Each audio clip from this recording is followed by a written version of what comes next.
Brad, we finally get to talk about the young prince, Yang Hansen. Prince, yeah. the Summer League star. The prince that was The promised. prince that was promised, Yang Yeah. Hansen. He took Vegas by storm with his play and with his personality, I would say, as well. I think there was a lot of things that made watching him and just watching Summer League for us as Blazer fans really fun because of what he did. I think he's actually the first guy to take the world by storm in Summer League. Yeah. Right? I think he's the first. And the numbers, the viewership numbers, like completely back that up. Oh, totally. Like the Washington Post and Casey Holdahl seconded it that the Chinese viewership numbers even dwarfed the Bronny James Cooper Flag like ESPN big bonanza that they. I know they frame that as like the biggest sporting event of the year. 5x'd it in China just for Yang Hansen's debut. Yeah. For the Blazers of all Dude, teams. 5 million. 5 million. Can you imagine even like 2 months ago being like, hey, just so you know, the Blazers Summer League game is going to get, with no context, it's going to get 5 million worldwide viewers. You'd be like, I'd be like, did we what? sign LeBron to Did we get Summer League LeBron? team? Did he finally come to Portland?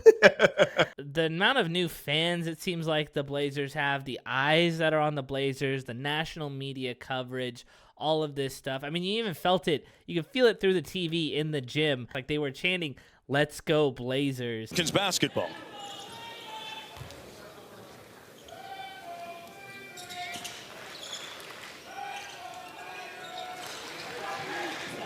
Quinones.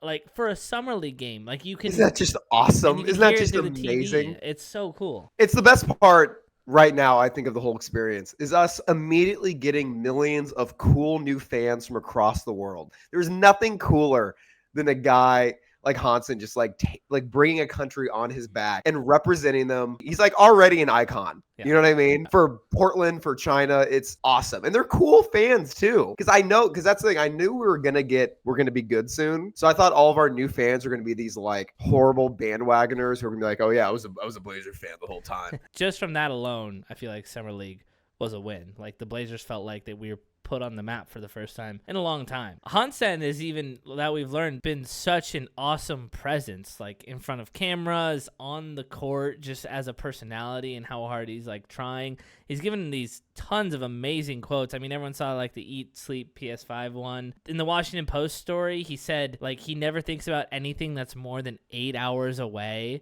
which is just in like he's always trying to live in the moment. The most badass thing I've ever heard in my life. He's wise beyond his years while also at the same time still like embodying like a young kid who just wants to play basketball and like have fun. He even said, what did he say? He said, the best combination in life is rain and sleep, whichever way he said it. He is targeting us in the most beautiful, us Portlanders in the most beautiful way possible. Yeah. It's like, I mean, it's incredible. Yeah. His personality, what he's bringing to the table just as a person, it makes it so unbelievably easy to be a fan of him. Well, and no matter like how he plays, honestly, like even what he's done so far and like what he will do, no matter what, is going to make him a legend. Like Blazer fans love players who come in and are like, you know, iconic in their own unique way and a fun personality. And Hansen's already proving that he's going to be that. And like, honestly, you think about, everyone talks about how Dame came in and is going to be like the offensive mentor for Scoot and Drew a defensive mentor. It's like maybe Dame coming in is going to be like a mentor in the community for a guy like Hansen, who's like going to stake his claim here and be this like cultural figure in our community. Like, I think Dame can honestly teach him and probably some of the other young guys, but it seems like Hansen's going to have such an impact on this community, on like the Chinese community in Portland, and just who he's going to bring in. Like Dame could probably teach him how to like even more like appease and appeal to Portland fans. Yeah, dude, absolutely. Which is honestly a really important part of Hansen, not just him as a person, but as a player too, feeling comfortable in a brand new country, in a different city, a place that he's not used to at all, that speaks a language that he doesn't yet speak. Having someone like Damian Lillard, who is the truest icon to this city, a guy who is connected with the community maybe more than any Blazer in history. It's kind of one of the reasons a lot of people see him as the greatest of all time when it comes to Blazers, is how much he means to the city how well he represents and how well he connects with the community. I think about Yao Ming's Players Tribune article where he talks about when he first came to America, like he hadn't really spent any time there. He didn't speak English. It was a very similar situation to Hansen. He had, a massive Chinese fan base. Everyone was so excited about his potential. But obviously, like, especially when you're this young, you're coming to a completely different country, living there full time where you don't speak the language. It's a lot of pressure. It probably feels uncomfortable. It probably feels awkward. But when he got to America, the guy who made him feel comfortable was Steve Francis, who was playing for Houston at the time, which Yao Ming talks about how important it was when he got to America. And like his first day, Steve Francis shows up and he's like, "Get in my Hummer." And just talked to Yao nonstop, made him feel super comfortable, and like immediately became not his mentor on the court, but his mentor in America, in Houston, in this entirely new country. He said that was such a massively important thing for him, both on and off the court, to have a guy who introduced him to this new area that he wasn't used to. And even though he didn't speak the language, talked to him nonstop.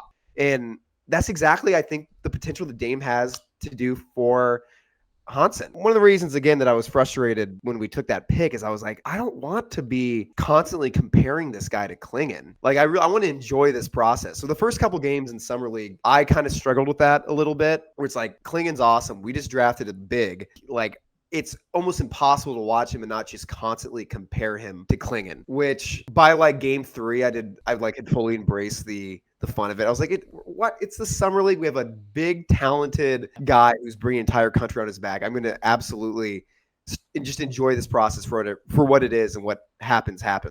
And I would say that the Summer League was an absolute success. I mean, all I wanted to see was it a good pick? And with the 16th pick, he absolutely showed that he was the right pick. He was a very good pick at that spot. I have no worries about Hansen in the community because of the confidence we've seen him display, like in front of media, for fans all over the place, right? And that confidence I know is legit because you see it, I think, on the court. It's maybe one of the best things I think about his on-court play in Summer League was how, I think, ready for competition to, go as hard as he could in Summer League he was, and to see how much he was dictating the offense and commanding his teammates. When he speaks, he barely speaks English right now, to be frank. Like, he speaks hoops. Yeah, he speaks hoops, which I'm not even kidding. It like makes you love basketball.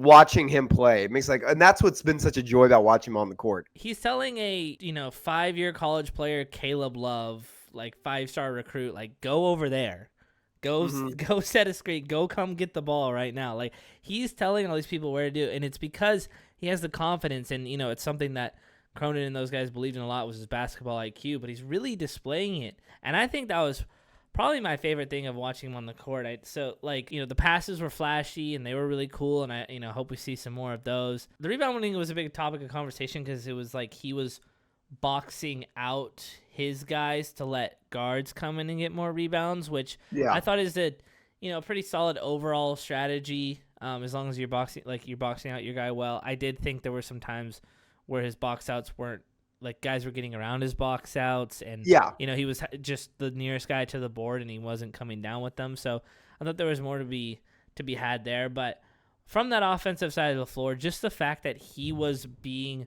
such a leader was so awesome to see. I checked, he was 5th in blocks in this Summer League. I think like 2.3 as I think what it was, or something close to that.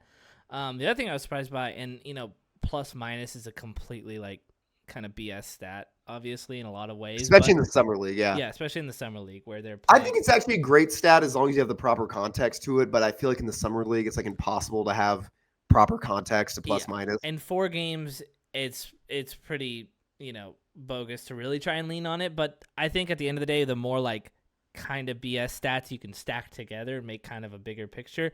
Hansen was 14th in plus minus at plus 11.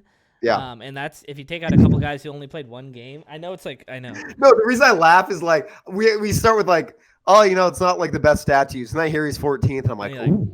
Also, I'm like, I actually love that stat. I actually love that. I mean, he was winning. Yeah. We went 3-1, and it kind of felt like remember, I know the Warriors Summer League team was really bad, but do you remember when the first game they came out and just we were on fire, like Oh, the it best was summer league team of awesome. all time. Like I was like, it just really, start this team in the regular season. it really truly felt like he was contributing to winning basketball on the court with these Yes. guys. And his passing in particular, his ability to share the ball was infectious. Like Oh yeah. everyone was starting to do it. You saw like I know there was the one play where he like passes it to Book Knight and Book Knight's like falling and he swings it to CD Sissoko and it felt like and everyone was just cutting left and right because they knew like maybe Young's just gonna find me somehow. Like it really got these guys moving and Young was able to play in summer league as a center who normally in summer league they're going so fast and like people are just running up and down the court and trying to get their own, like a lot of guards, shooting shots that they probably shouldn't take. A lot of times that kind of keeps centers out of the limelight and, kind of bogs down their numbers. But Young was the center of all of it and he was still able to shine through all of that stuff. So the way he played, I thought just overall was very like, it warmed my heart to watch. Just to watch. Yeah, Very he's like fun he's style one of the most basketball. fun guys we've ever drafted. Beautiful passing, which the Blazers lack so unbelievably much in. Dead last in the NBA in assists last year, right? Is that true? I know we were That like, sounds right. I think so. I know we were like dead last or close to dead last in passes per game too. Okay. So not only was it awesome to see a guy, especially a big, move the ball like that, which, like you said, is infectious. It's good for the people playing on the court, and it's good for the people watching. He's going to be exactly what we need, a guy you can put at the top of the key, who's going to create an offense that truly needs more motion. Yeah. He's going to be that hub for that. That's why I don't love the Jokic comparisons because Jokic is a point guard who brings up the ball, does all that, and I don't think he's Jokic, but he has an amazing style of play to his own, where he's going to be that guy who, when you have kind of a stagnant offense, you can just throw him at the top of the key. Watch people run around. He's going to find guys. The shooting was better than I thought it would be. It really was. I was kind of worried he was going to be like a clanker, but he shot 33%, which, I think Clingan in the summer league shot 28.6%. It's nice that he's hopefully a little better than Clingan, who I actually have a lot of belief in as a 3-point shooter. Yeah, it seemed like Hansen did have some touch. I think like the first game, the misses looked kind of rough and he had the one bank-in three that counted. Yeah. But I think that one maybe I'll even chalk up more to nerves. And again, if I'm discrediting one whole game of a 4-game sample, we're not really learning very much. But I did think in that Pelicans game, he got 6 looks and he made 3 of them. And the 3 that he made were drilled. Yeah, and he shoots them with ease, dude. He really does. He shoots them confidently. Which is huge. Tim Legler from ESPN in his podcast gave a pretty raving review about Hansen. And one thing in particular, and Tim Legler's like an all-time shooter. And literally knows the mechanics like perfectly. And he gave a lot of praise to Hansen about his shooting abilities from 3. Because I used to think, you could teach anybody how to be a better shooter. And now I realize that's not true. There is something internal that you have to have for depth awareness and an ability for your body to regulate that and adjust to that. And I think he has that because the ball is soft, even if his hand placement isn't great. There's no doubt in my mind, as skilled as he is, he's never had to take a lot of 24-foot jump shots in his life. There's no question in my mind as he continues to work on that. In the games that he watched him in person. If you don't want to believe us, go believe one of the NBA's best shooters of all time for that. He says that Hansen can actually shoot the 3 ball. Which to me is such a huge plus because I actually watched him. I think he's going to be a good enough shooter that he can take threes in NBA level. If you can bring that up to 35% in his prime, like we're good to go. And it makes the Clingan and Hansen pairing make even more sense if we can get them to play together for just 5 minutes a night. Not even that. 2 to 5 minutes a night. If we can pair them together, that's a massive win. Yeah, I mean, we saw like even Clingan, who was coming off 2 national championships in college, had his very fair share of offensive struggles in the league and adjusting to those. So Hansen will definitely have his, the moments where he looks rough. I thought some of the stuff in summer league he could have got better on. I mean, I think the turnovers were kind of ugly. A lot of them, like he was trying these moves that I think worked in the CBA, but weren't working here. It was just getting stopped by he got stripped a lot when he was trying these spin moves. He was trying some creative things, like some of the turnovers on like some extra, like some tough passes to make. I think those are a little more excusable because he's trying something crazy and summer league is the time to do it. But there were some ones where it's just trying to post someone up getting stripped or losing the ball. Like it kind of felt like he got out physicaled on that front. Despite being clearly enjoying the physicality. For sure. Yeah. And that doesn't mean he's like got scared of it or anything. It's more just like, this is the strongest guy he's probably ever played against on the court, like realistically. When it's a 4-year college guy who's, 24, 25, fighting for his basketball life in the NBA, right? Like he's going to swat at you pretty hard. Exactly, It was the turnovers, and then the other big one for me is I thought the perimeter defense is maybe going to be an issue, hopefully not for forever, but I think for a long time. It might be forever. That's okay. Yeah, his closeouts, and I think that's maybe something that he can get taught, is how to close out a little bit better, not quite as aggressively, but there were some closeouts where that turned into blow-bys. Just felt like kind of sticky feet and like really was not a good presence all the way out by the arc. I think he was a little better as people kind of got into the key. He let some mid-ranges be free, but I think that's okay in Summer League to give a guy a mid-range shot. To me, those are kind of the two biggest glaring things that I saw. Yeah, absolutely. I thought I'm also expecting defense to have a massive learning curve initially. I still think there's a lot of like concerns, but what I did really like is he's an awesome rim protector when he's right by the rim. And he was super, super, super foul prone, which is like the most classic young big move. It's one of the reasons I have so much hope in Clingan, is that he was the first defensive rookie big to not really have foul issues, because he's just so awesome at timing. His instincts are incredible. I think the first half of the season, we're going to see some pretty low minutes for Hansen, just based off of, like we said, turnovers with the learning curve of passing against NBA defenses. But more than anything, his how foul prone he's going to be, because we already saw it in the summer league. Guys are going to attack him at the hoop initially and get him into foul trouble like that. And it's something I'm also super confident he's going to learn from. He's going to overcome by the end of the season. We're going to see him be a lot better by that, and further on in his career, I think it's going to be way less of a worry, because every rim protecting big is going to have foul issues. That's just how it goes. Well, that's my hope for the center rotation, is that Clingan's an every night 28 minutes a game starter, right? Yeah. And then Rob Will can play against the better teams out the gate, and against like the Thunder and the Rockets and whatever, like the teams where like you need a really good center. And then maybe when we play the Nets or the Wizards, then that's where Hansen gets extra minutes, and that's where Rob sits out to preserve his health, and that's where he can learn for those. So it's kind of like it's like Rob's a good team specialist, and Hansen gets those extra run minutes against worse teams. That's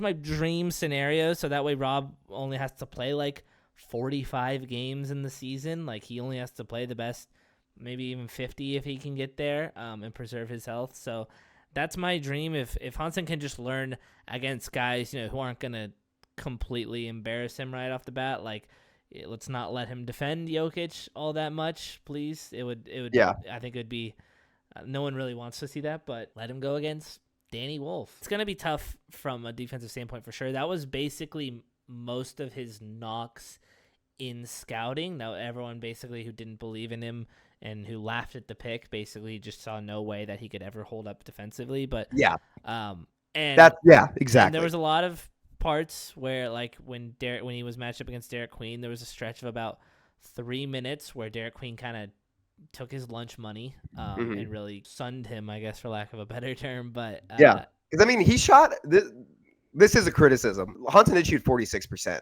from the field as a 7-2 big, and again, that's because of his lack of ability to establish position against guys like Queen, which I think that's again why his shooting is gonna be so important, because he's gonna, I think, have that to make up for that lack of ability at first. And defensively, matching up guys like Queen, he's big, but like we said, he's foul heavy. He's so upright and kind of stiff. But I think watching him, I think when he's on, like, he's an awesome rim protector. Yeah. And I didn't think and I know you kind of disagree with me here, I didn't think he was as bad of a perimeter defender as I thought he was going to be. I had this idea I was going to watch him for a game and be like, he's unplayable. on the perimeter. I don't think he's quite at that level. He's definitely going to struggle. I mean, that's just how it's going to be with any 7-2 big. But like you said, in the right games, it's going to be awesome to put it out where against guys like, like you said, Danny Wolf, where it's not going to matter as much. Because I actually I'm a huge believer in Clingan's perimeter defensive ability. I think by the second half of the season, even though he's also slow, Clingan, he has such amazing instincts of knowing where to be before the guy he's guarding is. And I think that's going to completely it's one of the reasons I think he's a future defensive player of the year candidate. I don't think Hansen's going to have that, but I don't think he's ever going to develop that. But I don't think he's so like Cantor in his Cantor level, horrible of a pick and roll and perimeter defender where you can play him off the court. I think he's like a small step above that, which is huge. And it showed that he had potential once he learns how to not foul to be a legit, solid, good enough drop big. I hope so with the perimeter stuff, because to me that I kind of worry it might be at that level. I think that's my biggest fear with Hansen is that he gets against a small ball lineup or a stretch big like a Karl Anthony Towns. It's almost unplayable. But I do believe in his ability. I thought it looked honestly even a lot better over Summer League than it did watching his first Summer League when I saw those tapes. That like it was night and day. First Summer League, it was like, I mean, the whole Chinese team got eaten up, but it really looked like he would just run out to the 3-point line and then stop, and then people would just run by. So which gives you hope. Exactly. Sure. It gives you so much hope that he made that much improvement in a year. And he made improvement.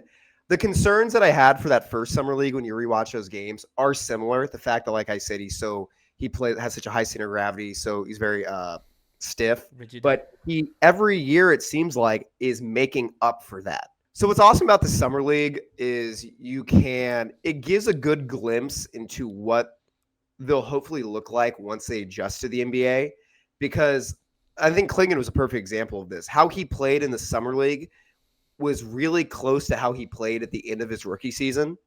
And I see that for Hansen too, where how he played in the Summer League is how I hope he plays by the end of his rookie season too. Because you look at Clingan, he put up, it was like 9, 12, and 4 blocks, 4.3 blocks, Summer League record. Hansen put up, was it 10, 5, and 4 and 2.3 blocks? Yeah.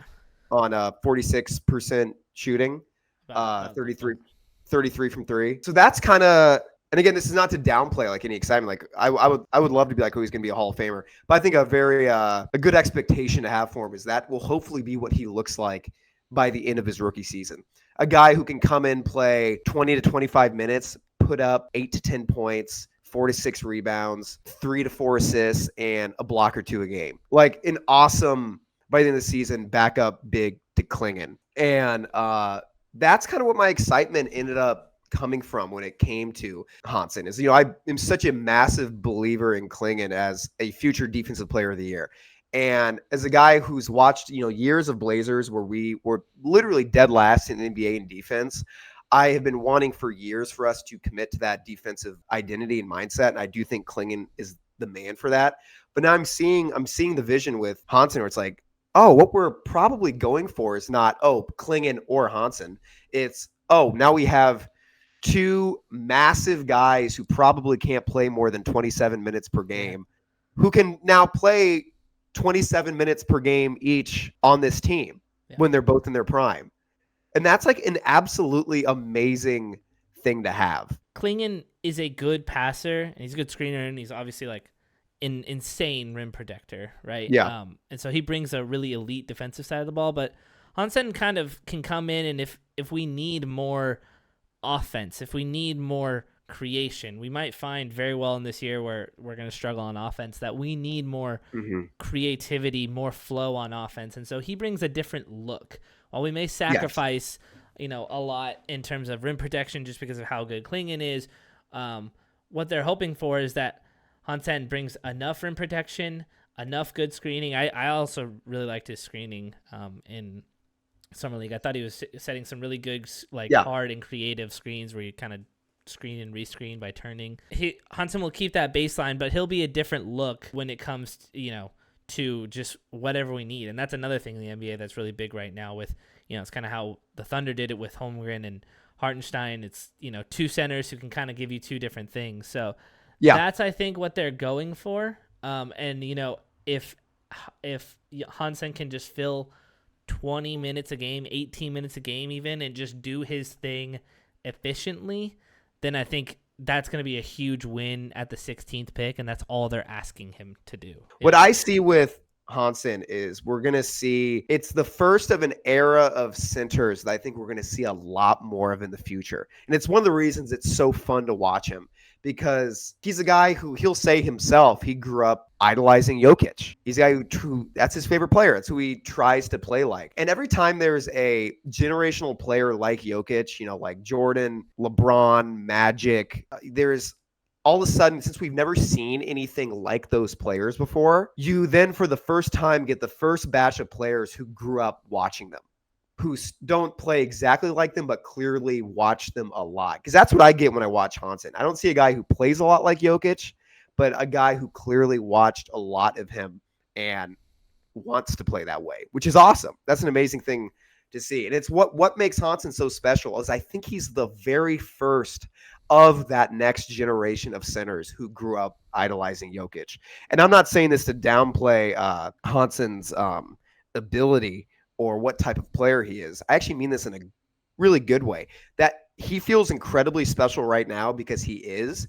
I think in 10 years, there's going to be like a lot more players like him. And I think it's so awesome that we have the guy who's going to be able to match up, hopefully best, against that future generation of centers. A long way to go before we start talking actually of him like Jokic. And I know. Absolutely. And we're the first people to say that. That was literally the title of our last video, or is on the card at least. But again, to just tie it all back into him, he seems like a kid who's not at all trying to be that or be anything in particular. No.